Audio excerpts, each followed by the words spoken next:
কাদেরিয়া বাহিনী সৃষ্টি।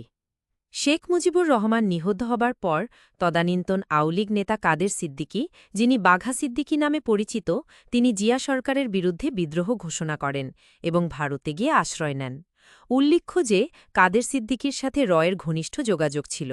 রয়ের সহযোগিতায় তিনি কিভাবে বাংলাদেশ সেনাবাহিনী তথা সরকারের বিরুদ্ধে সশস্ত্র যুদ্ধে অবতীর্ণ হন তার বিবরণ পাওয়া যায় সম্পর্কে লিখিত ভারতীয় লেখক অশোকা রায়নার বইয়ে।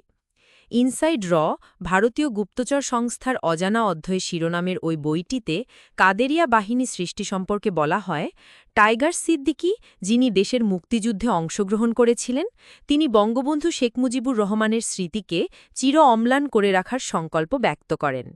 তিনি তার সাথে তখনকার ক্ষয়প্রাপ্ত মুক্তিবাহিনীর ১৬,০০০ থেকে ২০,০০০ সদস্য নিয়ে সীমান্ত অতিক্রম করে পশ্চিমবঙ্গে এসে আশ্রয় নেন।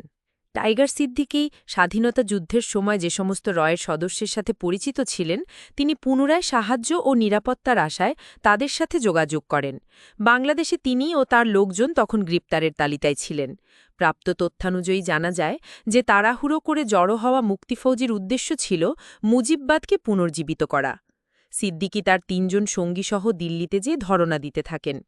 তাদের চাহিদা ছিল অত্যন্ত স্বাভাবিক ও সরল প্রকৃতির, যেমন পূর্বের মতো বেসরকারি গোপন সমর্থন প্রদান এবং তাদের পুনঃসংগঠিত হওয়ার জন্য প্রয়োজনীয় অর্থদান।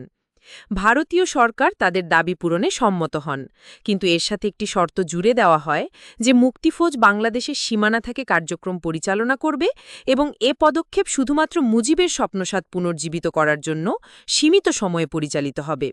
তারা শুধুমাত্র চরম অসুবিধাজনক পরিস্থিতিতেই ভারতীয় আশ্রয়স্থান ব্যবহার করতে পারবেন।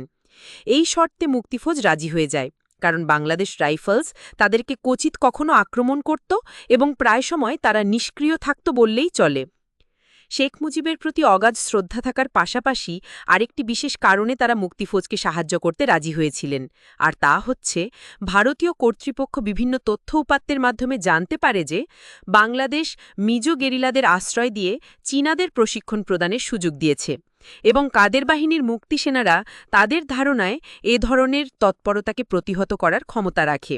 সুতরাং রয়ের মাধ্যমে সিদ্দিকীকে ভারতীয় সরকারের সাহায্য প্রদান অব্যাহত থাকে।